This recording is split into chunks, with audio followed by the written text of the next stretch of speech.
everyone, today I'm going to be telling you about my experiences at summer school in Edinburgh, which I just returned from about a month ago. Here we go. Okay, I'm just going to start by saying how I applied now that my microphone is on. Basically, I found out about the course through an email that the university sent me because I'd studied there before.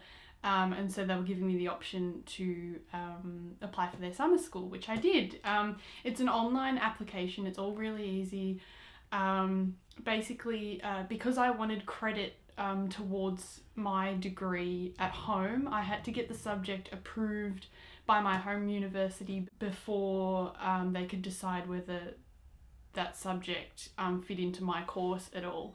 So luckily, the subject that I was doing, I did film studies, I'm doing an arts degree, and I was able to use that for credit towards my arts degree. So it's a little bit of a kind of, the process kind of differs from person to person. It's hard to say, like, this is what's going to happen because that might not happen that way for you. So basically I got the study abroad subject approved by my school, and then I applied through the internet, through the interwebs. I applied through the University of Edinburgh website. It's an online application. You put your preference in for subjects online, your preference in for accommodation, and I think that's all. Oh, I had to give a reference, which is a bit of a tricky thing because I didn't really know any of my lecturers from my home university that well, that I could feel like going up to them and saying, "Hi, can you write something for me and tell this school to take me as a student?" That was a little bit awkward. So I actually asked one of my lecturers from Edinburgh when I studied there last time. I actually knew her. Funnily enough, I know her better than my tutors at my home university. The deadline is quite close to when the school starts, so I ended up getting my acceptance email about a month before I had to leave, which was a little bit nerve-wracking because I had to book flights and everything still, and booking a flight that close to the actual date of departure means it can get a little bit expensive, especially since it's a flight during summer. So, but that couldn't be helped really. This was my first time actually doing such a long haul flight by myself. I think I'd only ever been on one plane by myself before, and that was from Edinburgh to Dublin, so that was a very short flight. This was travelling basically for close to 25 hours, I think it was, which really didn't bother me that much, but that is probably because it's something that I'd done quite a few times before. I was used to the process and going through customs and what documents I needed to show. When I got to Edinburgh, I didn't have to apply for a visa. Basically, if you're from Australia and you are going to be studying for less than 6 months, you can just take your acceptance letter.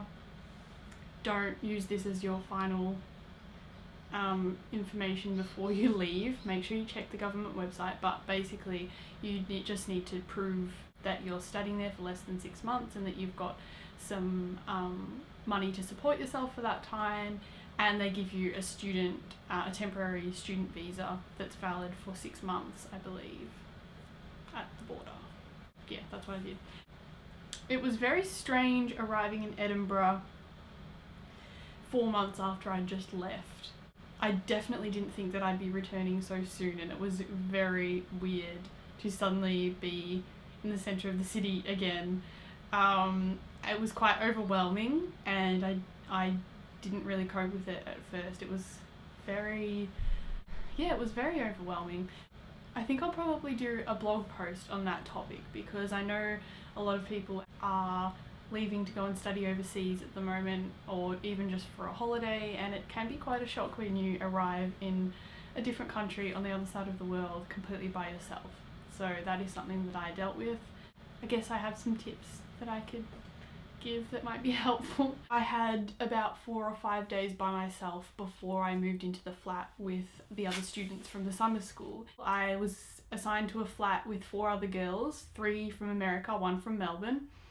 And we got along really well straight away, which is such a relief. Before I went on exchange last year, I was apprehensive about living with people that I'd never even met before, but it ended up being the absolute best decision ever, for exchange especially, because living with people is really the best way to make friends, and I was lucky that I was put with really good people. But again, I was nervous coming back, and again, living with people that I had no idea who they were. We were sharing bathrooms and kitchen, and I think everyone arrived with the kind of knowledge that we were all here not knowing anyone.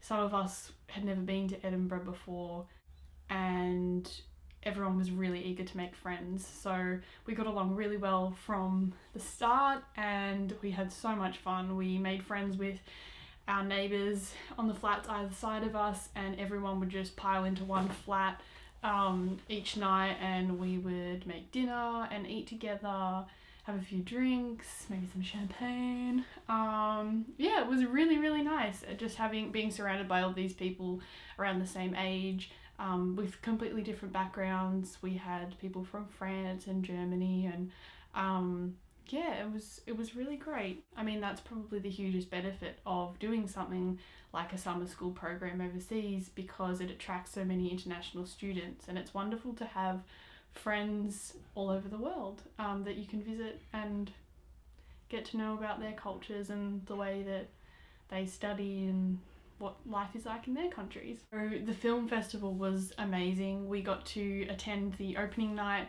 gala and walk the red carpet, which was a very strange experience.